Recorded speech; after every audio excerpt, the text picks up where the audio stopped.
Hey guys, I decided to record this video because a lot of people with no experience with Photoshop with actions came in and ended up having a lot of doubts about using it. Initially, this actions pack is designed for photographers already experienced in Photoshop because it's really cheap, and if I were to record everything, teaching how to use it step by step, there's no way it could be $9.90.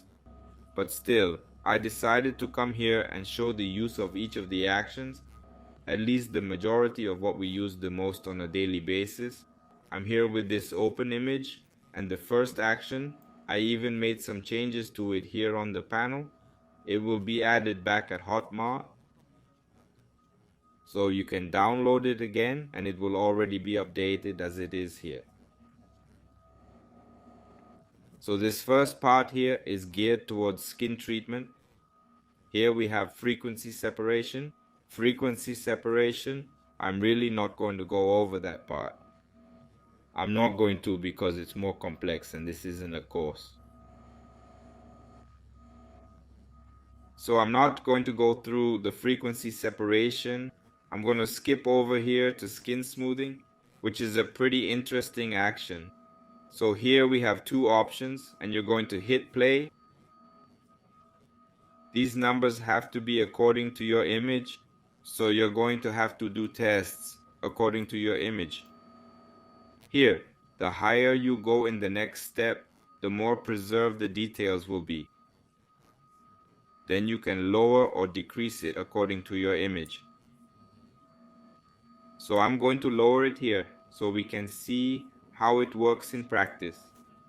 Notice that after being applied, it already selects the mask and the brush.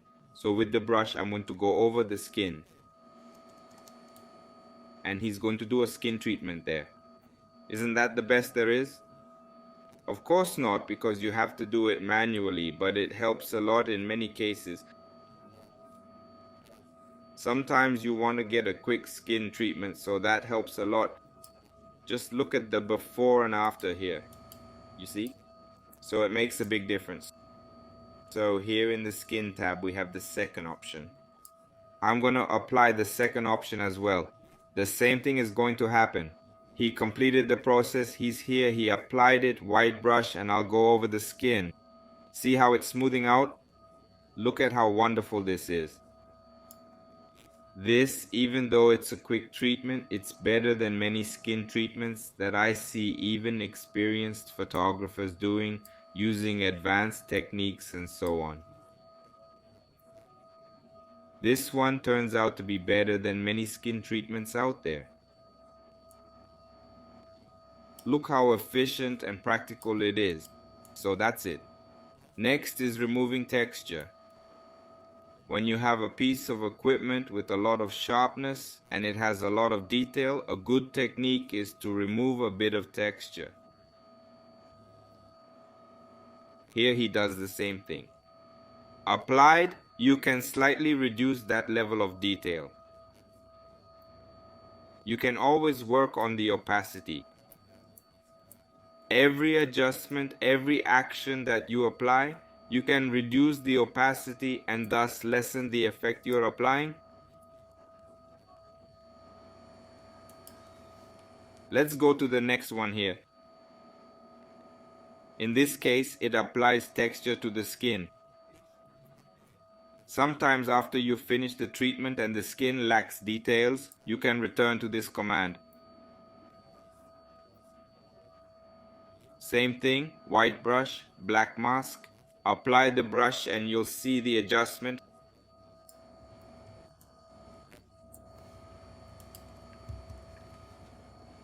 Here we have tooth whitening. I'll look for another image that can benefit from this tooth whitening. Maybe even this one. It's already white, but I will apply it anyway. Same thing happened. Check it out. And then in this part, I recommend that you use it here in hue saturation. See? Click on hue saturation. Run the brush over the area you want to lighten. Check it out. Although it's already white, it's lightening. And notice that I even go through the red part and it doesn't change. Why? Because it's only working on yellow. So here's the before and after. Before and after. This other adjustment is for you to give it shine. If you want to add shine, see? You get to add sparkle too. So those are two adjustments that can help. Just look at the before and after. It still made a lot of difference. Here we have twinkle in the eye. Check it out. I'm going to take advantage of the fact that I'm already in this picture. Look how much of a difference that makes. And here, see? He applied it, became very strong. Lowers the opacity. You control the effect here. Look at the before and after. So I'm showing you just how that applies. The final adjustments you're going to have to make. Volume. This volume action brings out the blacks. And here you have to work with the brush at a very low flow because it's very aggressive. Then you highlight the blacks. See? You have to be careful only in the black part. You have to be careful. It's pretty aggressive. You might not be able to tell the difference, but there is a difference.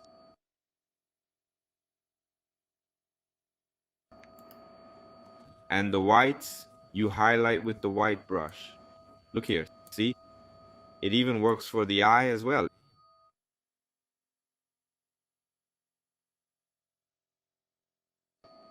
It's aggressive, so you have to work on the opacity and the flow. Is it too strong? You can decrease the opacity here. Next is contrast and saturation. It applies automatically. Look how beautiful. Here's to illuminate. You use the brush the same way to lighten up some areas that you think are dark. Or even the whole image. I stopped here. The next one is oil painting. Remember that for all these adjustments, you need updated Photoshop. Here I left the black mask because it's precisely so you can apply where you want. Not the whole image. Understand? Check it out. I'm going to apply it here just to her hair. See? We usually apply it to the hair to give it a different effect. So here I'm applying it to her hair. And look at the before and after. See? Always remember, you can control the opacity. Dodge and burn has that too. I've added these actions. You can do dodge and burn separately. The complete dodge and burn. And that one I won't show either. Because it's exactly intended for those who already know how to use it. But dodge and burn is basically for you to apply the highlight, light and dark. Check it out. Remember, for that, you should always work with very low flow. 3 and 6, 6 at the most. Then you go through highlighting the dark parts. And here in dodge, you bring out the light parts, which is precisely these spots that you have on your skin, the glow of the makeup, that kind of stuff. Look how much of a difference it makes. Here in the sharpening part, there are 4 types of sharpening. This one applies sharpness and volume. It gives sharpness and contrast. Notice that the contrast increases in dark areas as well. And here again, you can control the opacity. Here I've got some pretty aggressive sharpening. You've got a photo that's very unfocused, blurred there. You can give it a try here and see how it goes. Remembering again, you control the opacity.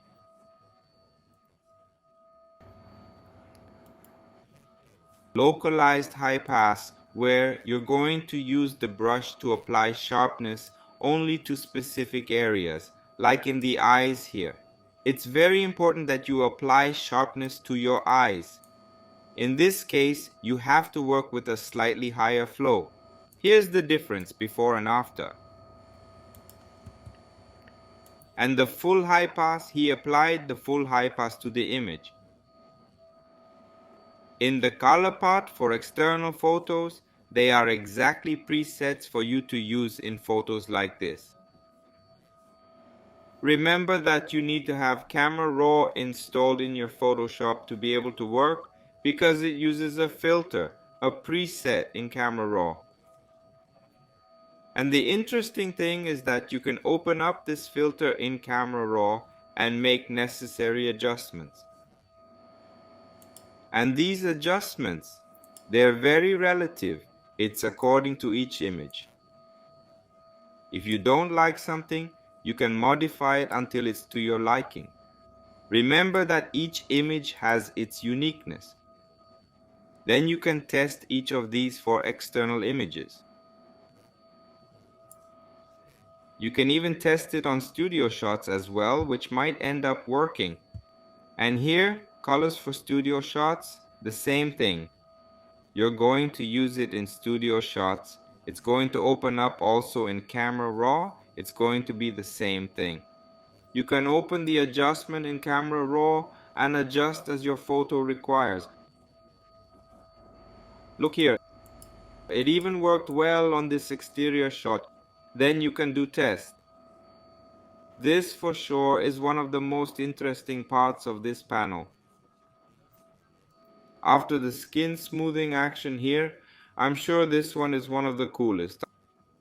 I'm going to grab this photo here and I'm going to show you how this background is kind of dirty. And I'm going to improve it with this background cleaning action. I've applied the action. It's going to do a process where I remove the person or object, and on the other layer, I remove the background. And then I apply a blur to the background to make exactly that happen. Look at the difference in this background here. It ends up in the selection, it ends up not being so precise. And you need to restore some areas that have been removed. So with the white brush here in this mask, I bring back the strands of hair here, for example. You see? Look, I'm returning all the details here of the hair strands.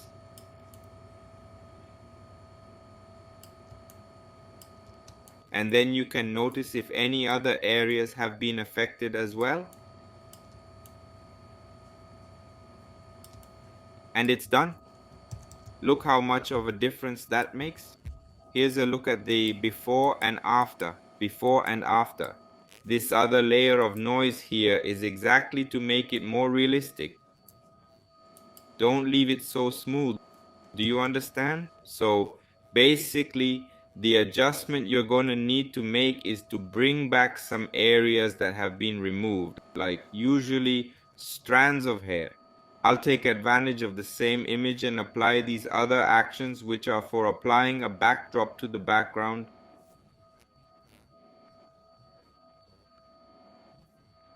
For example, in addition to this package of actions, it also has a package of backdrops. It's a complete package with hundreds of files of various themes. So here, I've created this action to make it easier to apply the backdrops. So what happens, I'll hit play. It'll ask me to locate the file I want to use. So I'll locate one of the files here. I'll resize it to the size of the image. I'll hit enter and it'll continue the process.